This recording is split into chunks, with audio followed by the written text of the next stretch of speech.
Hello, and welcome to a new season of the Insights podcast. It's been a while, hasn't it? Before we get into the podcast, I wanted to talk a little bit about what this year has been like for most of us. We wanted to produce and bring a new series to you earlier in the year, but then everything changed. The second wave of the pandemic has devastated our country. Unfortunately, most of us have been touched by the pandemic here in India. Hence, we decided it wasn't the right time to do anything. And on behalf of Axel, did what we could to help through ACT grants and other such initiatives. It's been a tough time, and we wish the best for all our listeners and their families. Please take care of yourself and stay safe. Now, the podcast series we bring to you to open the season is a direct response to what has happened. Entrepreneurs have had a rough 2 years, and so many of our startups have had to go through so much business uncertainty, employees and families being sick, work from home environments, and so on. And yet, most of them have not only survived, but thrived. It is this spirit of entrepreneurship that we want to celebrate with this new season. Introducing Grit Stories, a series of inspiring interviews with entrepreneurs whose personal determination and resilience in the face of immense odds got them to where they are today. In today's episode, I'm delighted to welcome my good friend Vamsi Krishna, CEO of Vedantu. Vedantu is one of India's biggest edtech platforms and has seen a remarkable growth in the last 2 years, fueled by the pandemic's acceleration of online learning. But not a lot of people know what it took for Vamsi to get here. The journey has been long and sometimes has taken a lot out of him and his team. When we were conceptualizing the series, he was the first name that came to my mind. I hope you enjoy my conversation with him and are as inspired by his grit as I have been. Let's dive right in. Hey Vamsi, welcome back to our podcast. It's always a pleasure to have you back. Welcome. Hey, thanks, Anand. Thanks a lot. I know last podcast we did it, in person. These are the sign of things, but lovely to be back. Sign of the times, man. But hopefully by the next one, we'll be able to do it together, face to face. Look, really looking forward to that. Awesome, Vamsi. So maybe we'll start out with a high level question. How are you doing? How's Vedantu doing? Yeah, no, thanks for asking, Anand. And a very deep question because with especially the given current circumstances, there's so much going on out there. So very luckily and thankfully, personally and family and all are doing well, safe. But cannot say the same for all the thousands of Vedans out there. A lot of struggles. Things are now a little better, but over the last few months, sorry, things have been full of struggle. Right? We have had our share of casualties.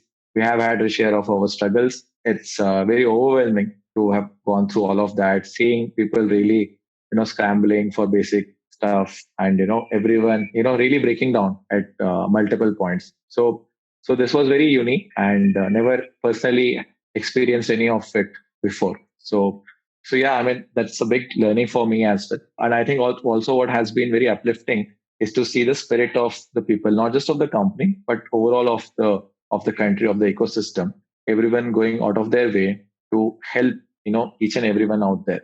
And the last few weeks, I'm very sure, you've been a big part of that as well.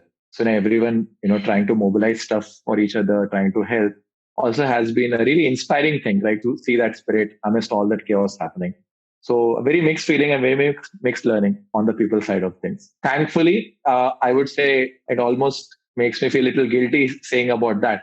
But, Vedantu also being in online education, we have had the fortune of the business having very strong tailwinds, given the situation with offline, right? So it's almost like a guilty pleasure, but business has been on a roll. Business has been doing really, really well over the last almost 1.5 years, right? It's that mixed feeling, on the people side, all struggle, and the business side doing great. So it's a very different kind of a feeling. How do you keep the employees motivated? With I know business is growing. You're saying any numbers, anything you want to throw, feel free to share. But more importantly, how are you keeping the organization motivated, going? Yeah. Yeah, I mean, it's a very, very, good question you asked, and something which we are keep on improvising. So before I come down to that, just to give you some context and stats around the business growth itself. So business has really been growing really well. Fundamentally, with the situation, the offline, the tuitions, the tutoring, and the offline has really taken a hit. They almost shut out. and also the category awareness with all the schools and all also doing online. The category awareness of online tutoring as a category in which we operate has really gone, very, very high over the last 15, 18 odd months. So, Vedantu being the creator of live online tutoring as a category, first and foremost, as an entrepreneur, I can tell you that it's been a very, very sweet and satisfying last 12 months to see the category which, we created becoming mainstream, right? And I'm sure you remember those initial days when I first came and met you, and we were just discussing like, will this work? Will this will this happen? Will Um, people take tuitions online? Right? Yeah. exactly, right. And from that time, like really scrambling to get one teacher to teach online and one student to study online to this point, it's really sweet, right? As an There's now entrepreneur, millions of kids being online now, yeah, right? Yeah. millions Yeah. of kids being Yeah. online and everyone knowing and talking about it, right? So I think that's the sweetest thing for an entrepreneur. Nothing can be more sweeter. That's great. But yes, on that front, the business has grown well. We grew last year itself in FY20. We grew by almost 4.5x to 5x on all our core metrics from the year before. And even this year, the initial 2 months which have started, we are at a 3.5 to 4x from last year. So if you look at it, almost it's like a 12 to 15x in the last 2 years, and the growth has been good. I think in the month of April itself, we grew by almost 45%. In month of May, we grew by 50% month on month. So the business is on a tear. These things are going great. In fact, the challenges for us has been on the other side.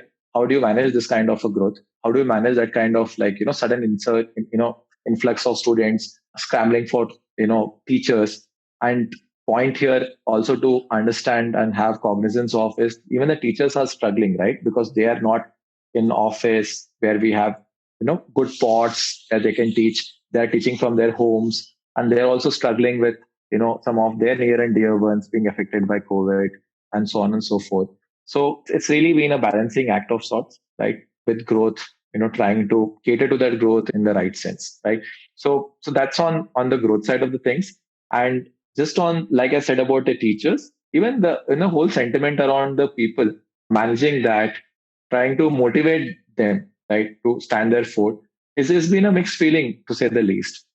One thing which has worked well for us, and I would give full credit to that of that to the team, is how the Vedans have rallied on this, right? I really never expected that to happen because on one hand we have people who really like having their near and dear ones contacting COVID and not knowing what will happen, Mhm. and yet they going out of their way to work and deliver the best for the students, right? So I think, Anand, the one main thing which has I would say worked for us is being fully out there and trying to do genuine efforts to make yourself available, both financially, emotionally, being very empathetic towards the people and being very considerate about their needs. And I think when you do that, I believe that when you do that, that also shows up in the kind of response which people give back to you on, right?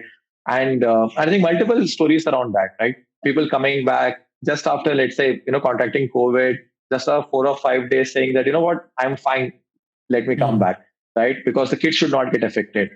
And because, someone else has done so much for me, now it's my time to repay. So all Mm. these, hero stories, I know, as Wow. we call it internally, had surfaced, and not just in the company, like, all over there. And that has really energized people. So I think even in these dark times, those stories, those efforts, and that going out of the way to help someone else out, those things has really energized people. And for me also, it's been very energizing to see all of that, right? So yeah, I mean, kudos to the spirit, and that's what probably has got us all through this. Awesome. No, that's good to hear. The times you're going through, any silver lining or anything that's positive is always good. Good to hear that Vedans are pulling together. The teachers care about their kids despite of everything that's happening. That's great. So whole series, this grit stories that we're doing, is to get out stories like people see the success of a Vedantu today and say that wow, it's happening, right? But they don't know the decade that has gone by, all the hard work and all the struggles, challenges that you and team had to face. So the whole idea here is to get out some of those deeper stories so that people can learn from that, and also talk about what founders go through, They're like you're sometimes feel you're superhuman. The many founders are, but at the same time, all the human struggles that go along with that, right? So that's the intent. So with that, maybe we'll dive back into the roots. Maybe talk a little bit about where you grew up. Things, some of these things I might not have heard also, right? So you grew up in Indore, went to IIT, like, and that led. How did those formative years lead to Lakshya, your first startup? Maybe let's start with that. Yeah. Yeah, and then so lot of nostalgic memories there. I think upbringing does has a big role to play, according to me.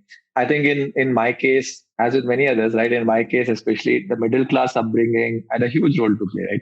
First and foremost, as middle class parents, the one thing they teach you is, what, you need to do your own efforts. There's no shortcut way out, right? You need to put in efforts. Education, learned very early in my life. Education is probably one of the ways through which you can actually you have to do, and that is the way in which you can achieve success and good things in life. So being these values being drilled in you very early in your life, has a big impact. I would also say that some of it also when you see life. For example, in my case, my father, he comes from a very small, like almost like a rural background in near Chennai, right?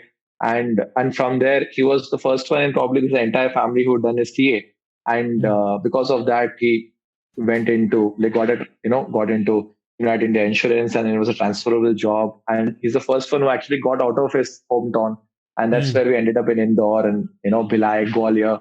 So a lot of things there, like when you see that, and then when in the summer holidays you go back to that place, and where you say others doing what they're doing, which is largely agriculture, you are able to really experience firsthand the contrast, Mm. and then you're able to appreciate that education has enabled that kind of transition from that point to this point. And so those things also like really drive some of the things which are unsaid into you. And very early in my life, at least, understood, like, obviously this is something which uh, I need to do, and do well.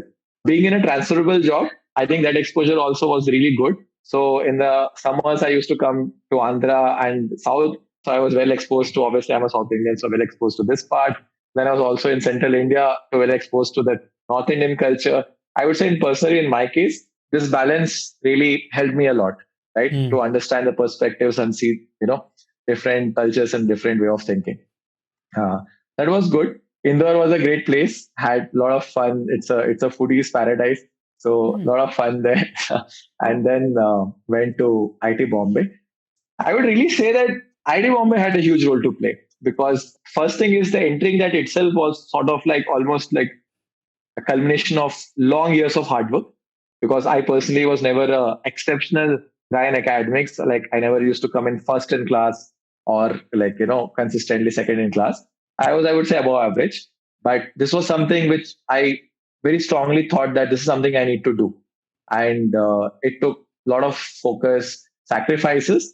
And finally, when I was able to achieve it, it was, I would say, in my mind, at least in cognizance, reflecting back, first time ever where I felt that, what, if you can focus on something and consistently be at it, even if you're not a genius, you can achieve it, right? So I think that is a theme which continuously plays out even after in Hard my work. life. But Did you have yeah, coaching with who was the Vedantu for your life? Yeah.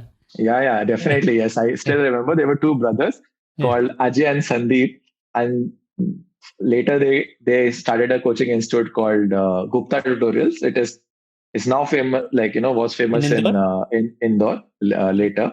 But at that time, they were just like two brothers doing some small stuff. Mm. And I do remember this. Good, you asked this. So there was a lot of pressure on me to go to Kota, because Mm. that's near to Indore, and also that was like the place where you go. And I didn't go there because I felt that what, going there would give more distractions than probably I'm the only child, never been out of home.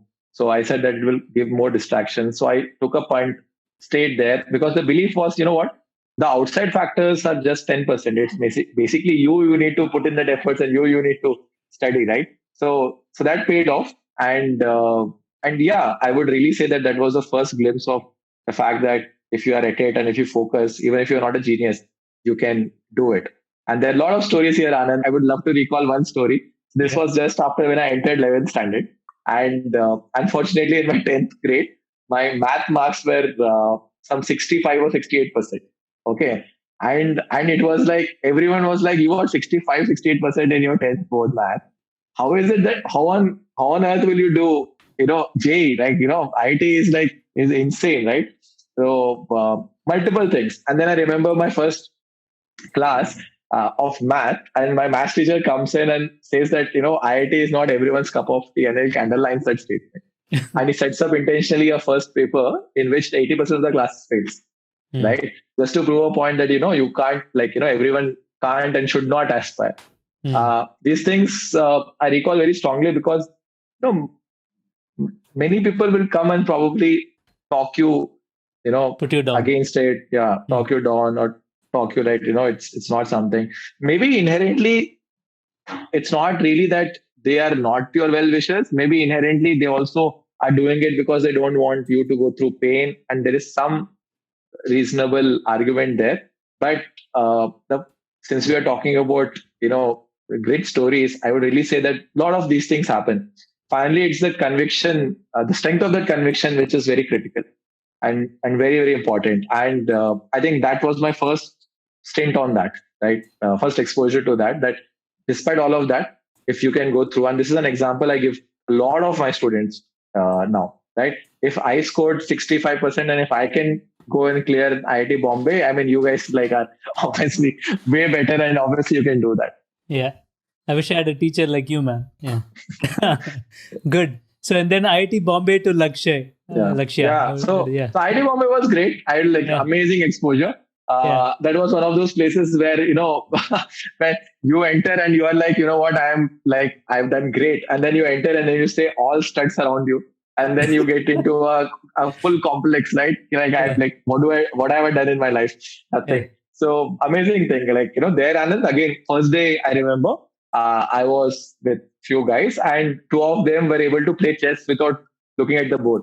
And those are the kind of experiences I had, and very humbling experience and a lot of exposure, amazing exposure, especially coming from Indore and, in a second tier city. Bombay was also great exposure. IIT Bombay was good exposure. And from there, I would say transition to Lakshya was my first stint at entrepreneurship, right? And the Lakshya one was very organic. It just came out of our passion. That me and my friends, we were friends because few of us were together right from our college and even before. So the idea was we just wanted to be together, and we were just figuring out ways to be together. And that's how and it was not by design, it was just by accident. We just ended up in a very small town in rural Punjab called Barnala, right? And there, Saurabh was there, Anand was there, and Pulkit was there. Like four of us, we were there, and we were figuring out what we really wanted to do in life. And it happened that, okay, fine, let's just start teaching. Okay. And we'll figure out what we want to do. So you didn't go for campus and all that and said, we'll go to Barnala, like in the map, somehow you picked Barnala and then went there and started. What did your dad have to say about that, man? No, good you asked that, the family angle. It was very eventful. Yeah. No, actually, that was the plan, Anand. So we really wanted to really venture out and do something. But coming from middle class, and that too, in my case, South Indian family, my dad and mom were like, we didn't send you to IIT to do this, right? Go into a village and teach. Come on, go do your MBA or go to US, the usual stuff, right? Yeah. And I had to succumb to the parental pressure because unfortunately at that time, startups were not as glamorous as they are today in India, as you know. Yeah. Right? This was 2005, right? 2005 times. And succumb to the pressure. We just simply couldn't convince them. So I joined jobs. So right after the campus, I was campus placed. I was civil engineer by profession. I was campus placed in L&T. And my other friends are also placed in all good jobs. So we did that, but we couldn't tolerate that and sustain that more than 6 months. So after 7 months, we said that, this is it. We'll first resign and then we'll figure out what we want to do. The plan normally was, we'll figure out what we want to do and then we'll resign once it gets to some scale. Yeah. Then we said that, it's not working out. Let us first resign. Then out of desperation, we'll find something worthwhile. So that's really happened, and that happened in 2005 December. We came out, and that's when the Barnala came, because Barnala was a place where two of my friends, being chemical engineers, there's a big chemical plant there, so they were deputed there, and Mm. theirs was the biggest house. So that's how the decision became that, oh no, we'll go there and there we'll sit together and figure out what we want to do. So that's how Barnala angle came. And yeah, the teaching just happened by accident. We were there, we were figuring out what we want to do, crazy ideas we were working on. And some kids were there. They got to know that we are from IITs. So just came to us and we started teaching and mentoring them. Mm. And after doing that for a few months, it felt like so gratifying and so satiating. We just continued doing that, right? And that's really, if I were to honestly say, no design, nothing, right? People today, they think about Laksh, and in fact, it's been covered as case studies also in some B schools.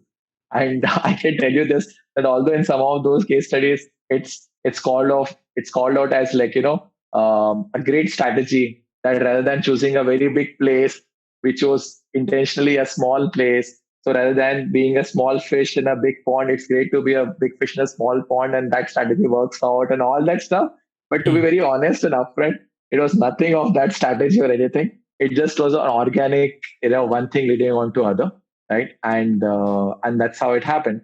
And Anand, one thing I would definitely like to add here, and it's an important reflection.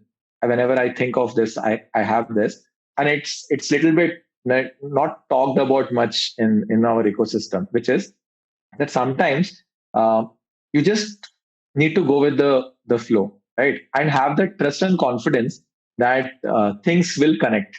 Mm. And as and I'm sure, like, we heard about Steve Jobs' great speech. I very much relate with that. Like, dots connect. Sometimes I'm a big believer of that. It's happened to me, right? I mean, my story and my journey is an example of that, right? So we never thought that all of that would end up at Vedantu, right? But it eventually ended up, right? So sometimes you just need to trust the flow and just go with it. Sometimes you need to start very small, because I remember when we were thinking of Lux, it was nothing but an offline, 100% offline brick and mortar tuition or a coaching setup, right? Mhm. Now think about like four IITians just going to a small town like Barnala and starting that up. It makes no sense, right? But sometimes it makes complete sense to do that, right? So Yeah. so yeah, that's something I just wanted to add. Just And remember then you that. built up Lakshya and exited that, right? Maybe just talk about that. Like, yeah. Yeah. Yes, Anand. Lakshya was a beautiful journey. I would say one Yeah. of the, like, personally most enriching journeys. We were teachers there for 3-4 years. We just started teaching and then scaled it up from 2009 to 11. We scaled it up some 4-5 locations. By then, Lakshya was a decent sized business. We were a 250 member organization doing around good business, very profitable. We were operating at almost 15% PAT margin positive there. And it was Wow. a decent sized business. So things were good personally, but scaling on offline center had its own set of challenges, and I'm sure you know this best, right? It's not easy, and that's when we really thought that doing this would take a long time to create any impact at scale, and that's really when we started thinking on technology. How can technology be used to help scale faster and better? And that's when we released one of the founders, Pulkit. We freed him, and he came to Bangalore and started doing something around technology and how we can use it. After 1 year, we decided we can't do both. And that's when, as you said, decided to exit Lux. We sold it to a public listed company based out of Mumbai called MT Educare. And this is a public news. And 2 years transition and came to Vedantu. I mean, came to Bangalore, start Vedantu. This six, So this is 7 years another. after undergrad, right? So, like, yeah. Yeah, yeah. So Lux we did almost for 8 years. So 2006 8 years. we started. I mean, this deal happened in 2012, but we exited in 2014. Yeah. So yeah, almost that. This is another thing I would like to add, that again, like when we were doing good and all things were great, it was a bootstrapped entity. Like, we were like Yeah. 100% owners, good cash flows and all. And we were like 26 at that time. So things were great. We could have continued doing that. But that was another big turning point in our life, right? If impacted scale is the goal, you should always be okay in maybe going out of the comfort zone of yours and be ready with probably doing things again from scratch, Mm. right? Many a times I've seen, people getting comfortable with probably a lifestyle, and maybe, if things are good, it can happen in job also. It can happen with business. But I think if you really want to create impact at scale, you need to have that conviction to get out of your comfort zone, take that plunge, And in this case, it was very tough plunge because Lakshya was already like we made brick by brick, and Yeah. and coming to Vedantu, you know, I mean there was no certainty, especially given the crazy idea of live tutoring, right? And but yeah, but we were ready to take that punt because impact at scale has always been at the core, and that's been the goal. So so yeah, I mean we Yeah. normally call it high risk high reward, but I think again it comes down to the conviction again, but what you really want to do, and if you believe in that, then you should be ready to take that plunge and again start from scratch. Got it. No, you started from scratch, and then maybe talk to us about the first phase of Vedantu, right? So, um, getting to PMF and all that. Yeah, It wasn't easy, right? So let's talk through that yeah, phase. Maybe, yeah, sure, Anand. yeah, Vedantu's phase was like 100 times more tough than Laksh. Laksh was still easy. In Vedantu, given the idea where we thought that, given our own experience as teachers and teaching, we fundamentally believed, and you know this, like we were the ones who we were first brainstorming this with, mm, yeah, right? So we fundamentally believe that if you want to create an online education brand which rivals Laksh and others, the best of the offline ones, then you need to have a full stack solution to things, right? You cannot just put content. You have to like do exactly what a Laksh would do, which is teach them, interact with them, take their doubts, solve their problems, give like everything and anything which you do, essentially taking care of their all needs, so and motivating the child to go through the process so that the learning outcomes ultimately happen. So with that thought, the big design choice we took was live tutoring.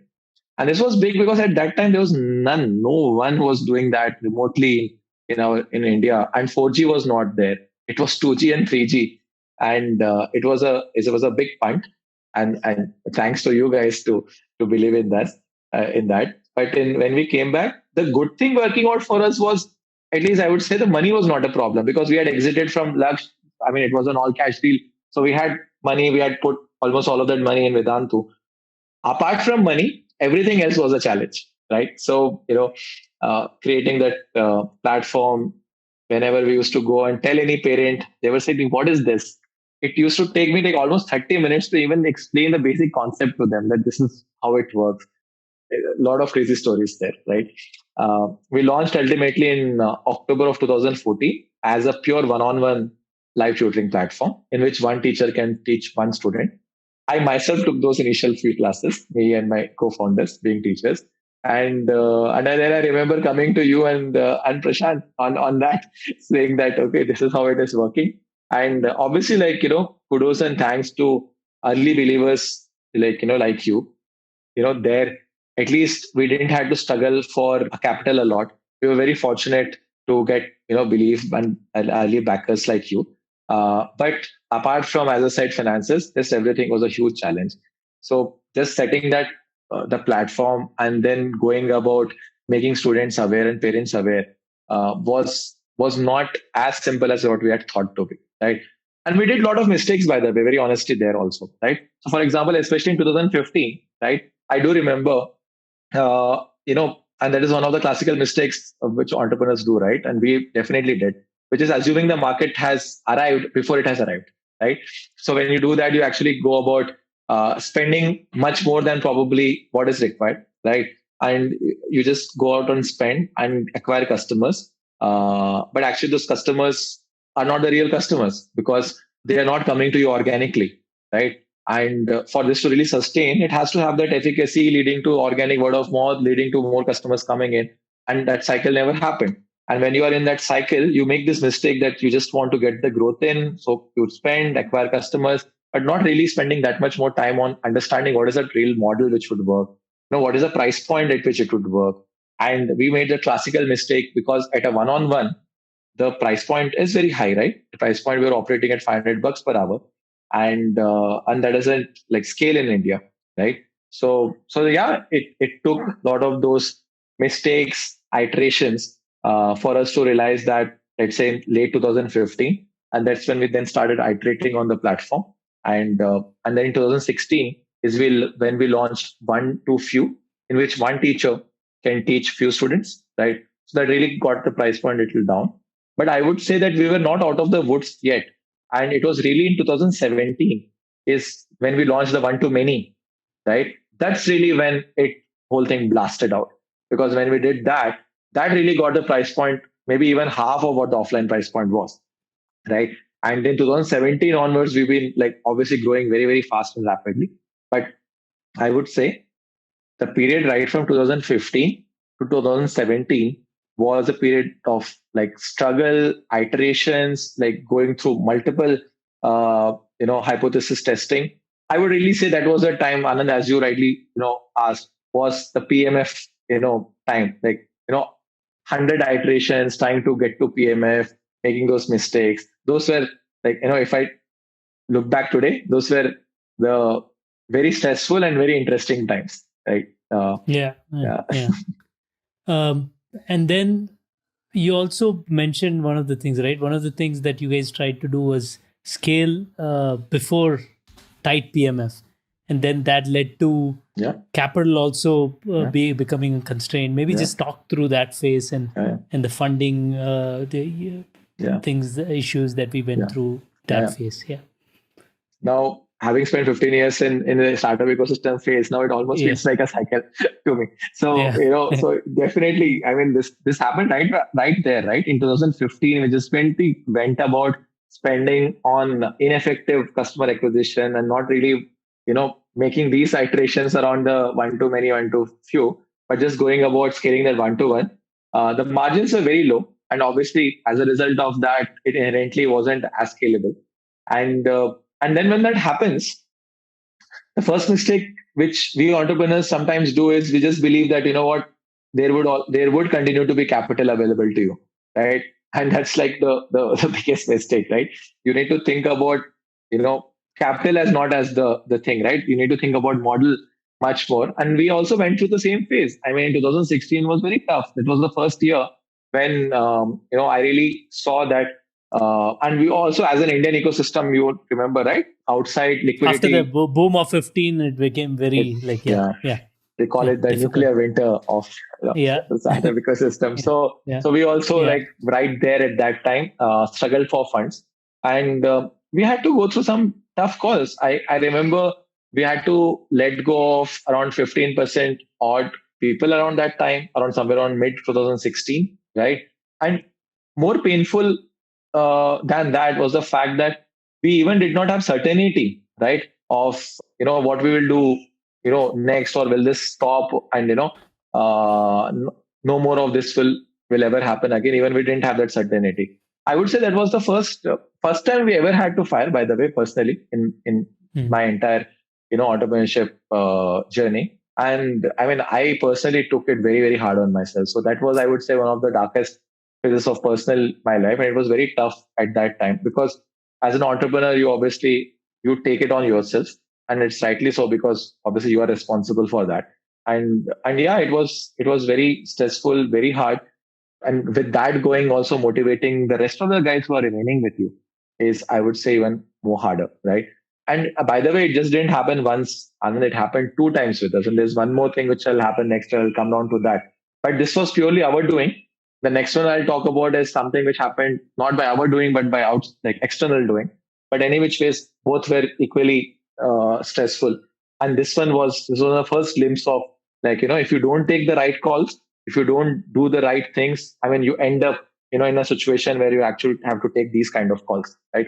So that was a big learning for us and for me personally, right? And a lot of things around prudence, and to think about long term sustainability, right? And not just think of here and now. So that was my first glimpse. We sort of, like, I would not say really came out of it. We sort of like floated around, right? But as they say, right, one thing ends, the other thing again hits you. In 2017, right after that whole thing, and we sort of like stabilized the ship, launched also one to few around the same time, right? Things are Yeah. looking little better, not completely out of the woods yet. So then came 2017, and that was even harder than 2016. And you know this obviously, but let me Yeah. Yeah. narrate the Yeah. story. So in 2017, we were out in the fundraise. Things were obviously a little better than before, having these models and stuff figured out, little bit better figured out. And we had an investor also who came in and very strongly, like, very aggressively pursued us and gave a term sheet. Okay, and we were raising our Series B around that time, and this term sheet was given, term sheet was signed. Okay, and diligence happened, and this was like, it was done in a way which was like, it was obvious and it was all confirmed. So even we were then thinking of future plans, looking at future recruitments and so on and so forth. The diligence happened for almost 2 months. I still remember the time, right? It started from around July or thing, August, September it took. And September end was You're money was having a supposed. baby that time, right? If I remember right. Yeah. Yes, I you do remember yeah. Anand as well. Yeah. Yeah. So Wow, that was. yes, I remember yeah, you calling me from like yeah, after the yeah, baby is delivered in the yeah, hospital or something yeah. like that. Yeah. Yes, Yeah. Anand. This We were was very, Yeah. yeah, Yeah. eventful to say the least. Yeah. So Yeah. yeah. So the story goes like that. This thing was, the diligence happened, and money was supposed to wire in by September end. Okay, and October 4th was the due date, and my first baby boy was born, and so I was obviously in the hospital. And this sort of like, there was not even a mention of anything, going wrong, and it was just like, okay, we'll wire it in a week's time, we'll wire it in 5 days time, and so we were also pretty chill about it.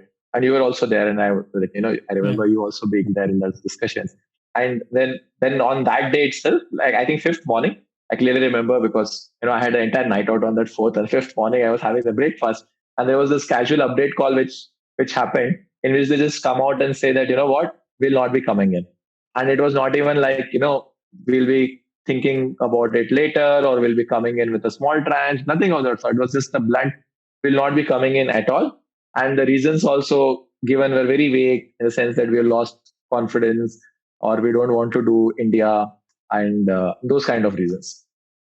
So It was just about to get via the money that week, and you suddenly heard they're not going to invest, yeah, right? and we And you had, didn't have much money in the bank, right? to be very, Yeah. very upfront, with 3 weeks, right? Wow. Yeah, Yeah. and 3 weeks of thing. And now I can laugh about it. There was also a funny thing here. So because we were so obviously confident about that, money is coming in and all, we had kept a party on 10th of October, right? Hmm. To announce that whole fundraise, right? And it was a party which was announced and everything, right? And when this thing happened, one of the things we were thinking about, and now I can laugh about it, is Yeah. what do we do about this party, right? And obviously we can't cancel it, because if we cancel it and the word is there in the company, in the market, so we went about with it. And oh my god, that was such a grim one, right? Everyone was Yeah. like dancing out there, and we were sitting and wondering like, "One, what is it that we are going to do?" Right? Yeah. I am laughing over this now, but I mean, this was Yeah. probably one of the low points. Yeah. Things got even worse, Anand. After that, Mm. this happened, and I think the only saving grace there was Axel. And you've been, and this whole story. Obviously, we got a bridge from Axel, and that was really the saving grace, which got us like little bit more, like 2 to 3 months time frame, so that we can go out there and probably, I mean, rebuild things, of course, right? But yeah, things got even further worse from there. While this whole thing was happening, we obviously wanted to stabilize the flow. We were literally on, like, 3 weeks of cash left. You know how grave that is. So we had to let go of almost 35% of our workforce, right? And for no reason, or no mistake Fault of of there. theirs. Yeah. Yeah. And this was extremely tough, right?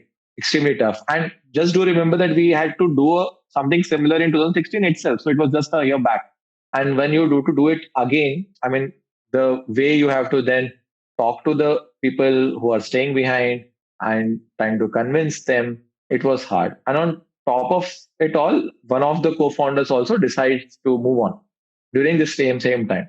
So that further, like, now we can add all of these things and further complicate. So situation was very, you know what to say, there's no words to put in there, right? So you have someone who was supposed to wire you money, had issued a term sheet, backing out. We have to let go of 35% of your people, and one of the co-founders also decide to move on. Now imagine the kind of signal that sends to outside, and now we have to go out there in the market and raise funds with all of this, right? And also, it's not that you can now, use money to grow. I mean, because you don't have money, right? Yeah. So, I mean, yeah, I mean, all I can do is like laugh over it right now. Yeah. But yeah, this was Yeah. like one of the How lowest did point. you cope, man? Like how did you feel like during this period and maybe yeah. Yeah. Yeah. So yeah, lot of sleepless nights there. Yeah. So what I can tell you is maybe with 10,000 things stressing you out and taking you down, I would say what got me through, I'll talk about that, and maybe then I'll talk about the other things and how I cope with that. Yeah. I think, Anand, what got me through was simply the belief in the overall thing which we are trying to do there, right? I still remember one chat with Anand and Pulkit, right? And all of this was going on, The right? And co-founders. Yeah. obviously, yeah, the two of my friends and co-founders. So when all of this was going on, we just discussed very candidly, like, is this something which we want to do, right? Continue. Because continue doing, right? Because when so many things are going on, obviously your conviction is tested, right? And we thought about it. We actually sat over it. Half a day we completely discussed over it. And I think the output of that, almost a meditative introspection, was that even if this thing collapses, because there was almost 90% chance of this, not working out, given where we were, right? When we thought about, okay, what do we want to do next? Okay. And this was amazing, right? When we thought about that, what actually came to our mind is exactly this. And Doing the and same that thing. Yeah. Doing the exactly, same. Anand, right? Yeah. This is the same thing. So we said that we'll still do this, right? We'll go out and maybe we'll still figure out, and nothing can stop us from teaching. We have the platform and all. We'll probably take few, maybe somehow go out there and still do this. And that, I think, I still remember that evening. And that, I think, gave a huge boost of confidence, conviction, and the passion was back. Because if that's the kind of clarity and conviction which comes to your mind and which you have, then you are able to, like, ride over anything and everything, right? And I would say, just to answer what you just asked, which is a very important question, right? Whenever, I'm very sure many entrepreneurs go through this journey, some more deep, some less, but I would say this is what you really want to do, what you truly are, and what you truly want to be, right? These things, right, really take you out of this. That energy which comes from that clarity and conviction is something which actually takes you through all of these negativities and all of these challenges. And that really happened, Anand. I do believe, I can tell you this, that it seems very scary and very negative, but me, Anand, and Pulkit, were at our all-time high energy during that time, Hmm. right? And that really made the difference. So when we went and stood in front of our people, Vedans, we were like, with same conviction, we said that, what, this is not your fault, this stuff happened, but we have full confidence and conviction in this. We would do this, right? And we obviously took our sacrifices, like, we let go of our salaries and all that stuff, right, and all that. But we said that this is something which we truly believe in, and we are continue to do it, right? And we just want your support. But the fact is, even if, like, there are two people remaining, we'll still continue and just do this.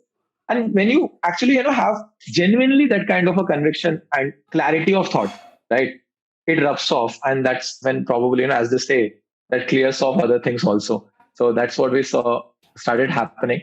Things started clearing off eventually. Our one to many model, which we, so by the way, big innovations also happened during those times, right? Mm-hmm. So although this thing was at work, but I think in October end is when we also did our first one to many class, and that's the main thing on which our entire 90% of our business is based on today, right? So that didn't stop us. We continued to innovate, and yeah, ultimately, I would say after 3 months, when we got in Omidyar as probably our investors, that's, I would really say that was a time when we were little bit out of the woods, right? And then eventually, obviously, like, grew very well from there, and then obviously the investors' history. That's But yeah, so, wow, um, that was a tough phase, man. I still so at least for me, the VC like world have been there for close to a decade. This is one of the phases where it seemed very tricky to pull out yeah, for. I still yeah, remember our conversation from that time, and from that to turn it around and to stick it out. I'm sure there were a lot of struggles. Like most, I know every founder that I work with goes through this phase where they have doubts, they have questions, but what you said, the belief that this is something, this is what you really want to do, right? And sticking to that, and then the rest, the universe will conspire to help you from that point on, right? Yeah. So Yeah. from there on, you took off. The one to many model started working, you scaled, right? So maybe we'll fast forward. Like we can go on this for a long time, but I just want to like you scaled one and you raised a bunch of couple of rounds of funding. You were recognized as the by the Economic Times as the comeback. A lot of great things happened, right? So, and then COVID happened, and you're starting to hyperscale, right? Let's talk about that phase, right? And some of the challenges from that phase also, right? So Sure. maybe how did that happen? So yeah. Yes, Anand. I mean, yes, things were all great from that time onwards. That's what. Yes, I think then we raised like bunch of rounds. I think we did almost like 3 rounds in 1 year after that, and then COVID happened. Just last year, we were not very sure what COVID will do to us, and I know, I know. Remember, yeah, So yeah. I remember, right? All the confusions and stuff like that, because very frankly, we have almost 80% of our sales force at that time were operating on ground.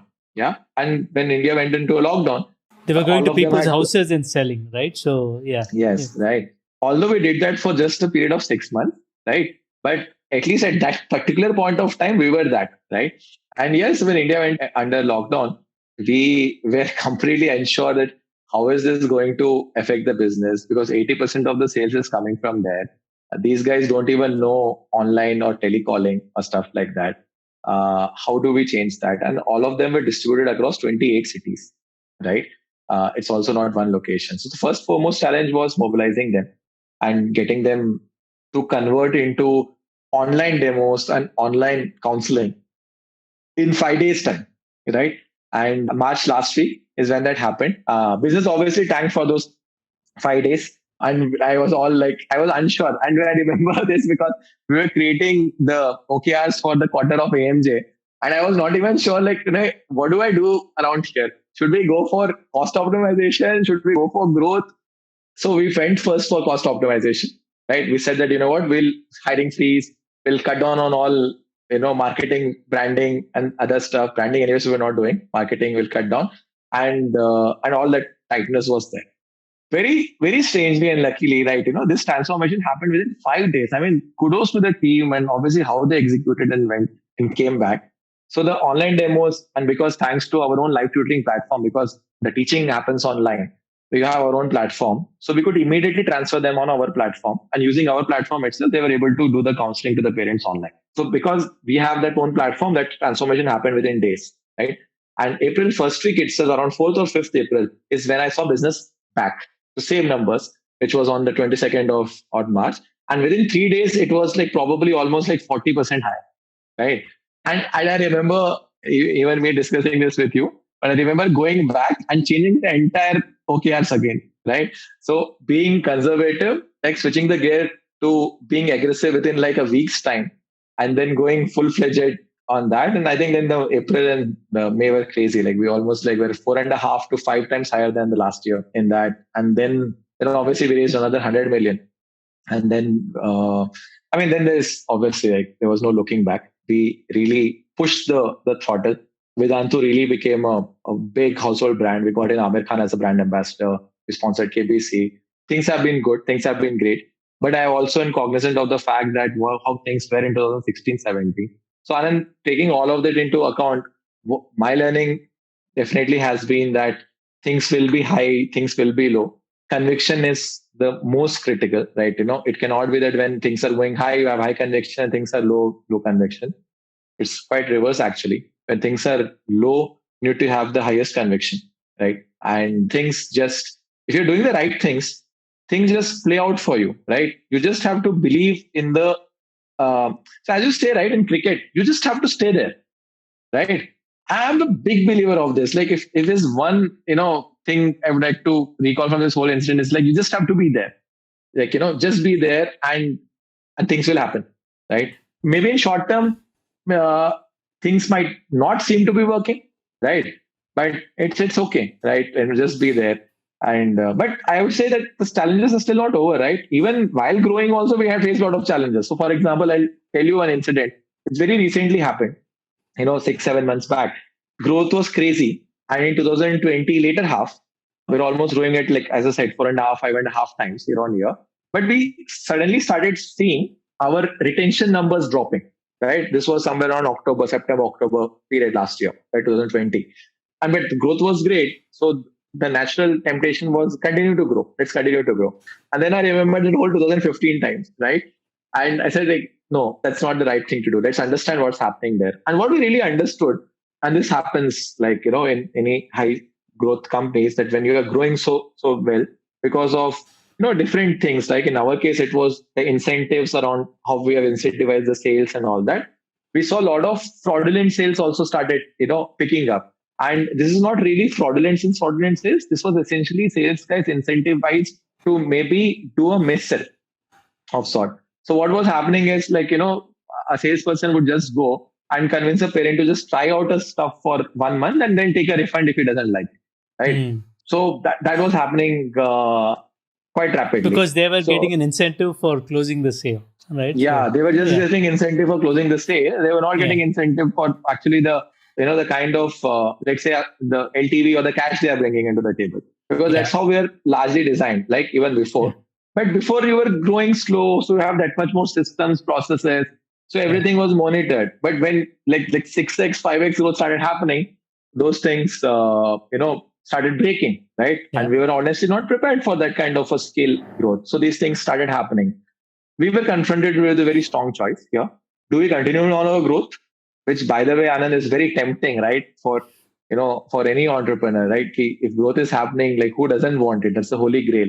So it was very tempting to just continue with the growth, or take a hard step and correct those things. And in our heart, we knew that if we were to correct those things, it will definitely derail growth and take you back maybe like 2 months or 3 months. Very proud, extremely proud. And every month this. You grow, right? So taking you back 3 months means a big decision for you. Yeah, exactly. Yeah. Right. Yeah. And so this is a place where I would say, and this is one thing which I would say is also, like, I've been lucky. But for people probably listening this, I would say this is where your selection of board members, your selection of team members really comes in handy. Like in my particular case, and obviously you've been part of that. But it didn't even take like 2 or 3 days for getting a complete alignment of the board. Because when you actually take that much pain in getting the right members of the board who really know what the company is trying to do, resonate with the ethos and the value system, right? It was almost like as a no discussion, like, obviously this is how we need to do, right? So that alignment really helps, right? Really helped in my case, definitely. And then the team, right? Team not even discussing, like, team was also like full in unison, right? So I think that hard call we took, and we had to go through that whole process. I mean, when things were growing, it is so demotivating, even for you to show a degrowth or probably a flat growth, so as to speak. But we did that. Right, in December we started doing it. Actually, December, Jan, Feb. It actually took 2 months to 3 months. But now, let me just tell you, in April we grew 45% month on month over March, and in May we grew almost 50% month on month over April. Right, and I can tell you this with full honesty and conviction that this would not have happened if we would not have taken that call there, right? Would have grown in a very bad way, bad growth. And not just that, this growth is on like strong fundamentals. We are almost, last month we did cash flow break even on unit level, and this month we are 17% positive on cash flows on a unit level, right? All of that is because of those calls we took. So, and the point is, like, obviously this is very small in terms of what I just told you as a story which happened in 2017. But I think company always keeps going through these ups and downs, and doing the right thing and continuing to believe that you are there for a long haul are a few things which probably I can take as learnings and will continue to do in future. Awesome, man. Maybe last question from my side, and then anything else you want to share with the founders. So if you could meet the Vamsi who was leaving Lakshya 10 years ago, what would you tell him, especially on how to handle all these struggles, challenges, and the road ahead, right? Any message to younger Vamsi? Yeah, that's a deep one. A lot of messages, but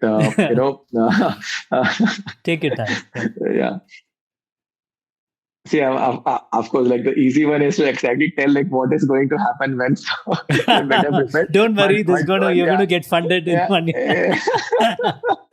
but yeah, I mean Yeah. that won't help, right? Yeah. That will prove more as a handicap than help.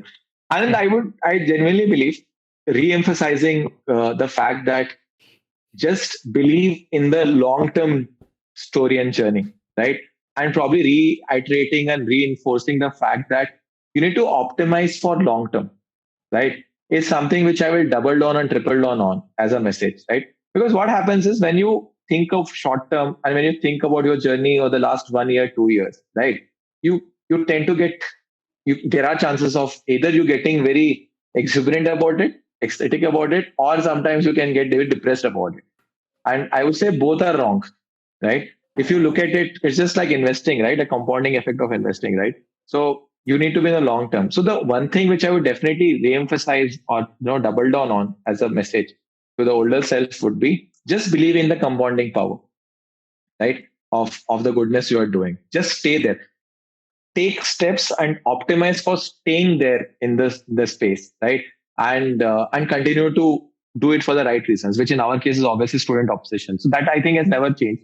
So student centricity and student obsession, as we call it, is the single biggest value system at Vedantu after before innovation.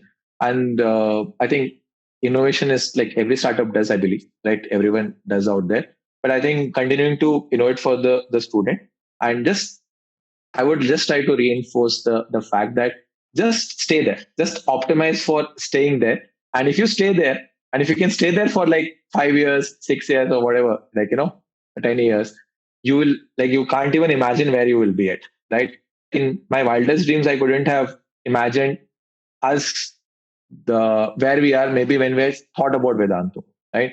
And I do believe now, Anand, I've been told this, I've read this somewhere, but now I can, with personal experience, I can tell you, like we humans really, over index on short term, right? We like over index and are get very bullish on short term. But when it comes to long term, like we really under index on long term, right? So, what we become, what Overestimate we short can term and underestimate long term, right? I think Bill Gates said massively that. Yeah. underestimate long term, Yeah. right? Yeah. So I think that's my singular message which I would love to reinforce and reiterate to probably my younger self. Awesome. And on that note, maybe where do you see Vedantu going, like the future? Like, so you've come a long way here. And yeah. Yeah. Uh, I think Anand, normally before like the previous version of me used to answer this question typically with numbers. I like I want to be a $1.5 to $2 billion revenue company in, let's say 5 years 6 years time. I want to do an IPO and probably create India as a global teaching you know powerhouse. And I do fundamentally believe in all of these, by the way, right? With neutral English speaking accent and the price, I genuinely feel that the talent we have can be a global teaching talent. And I see that in Vedantu and also like Indian education companies really dominating the global sphere. And that's really my vision. But I would say the present version, I would just between me, Anand, and Pulkit, whenever we discuss this, we just try to optimize for a company which can continue to innovate and which will stay even after our lifetime. Hmm. And off late, I've strongly started, thinking on those lines and started associating with those lines, right? That if we can create a company which can outlast our lives, that which can stay even after like, our lives, that's a true metric of success going to be, because it really lends to what, I've experienced till now. If you can continue to stay and innovate, what you can achieve in future is not even something you can think about today. So the ultimate aim then suddenly becomes, can you create a company, a culture, and a team which can continue to stay and continue to prosper even beyond you and beyond your life. And that's truly my long term aim here. Wow, that's very great goal to go for a organization to continue on beyond our lifetimes.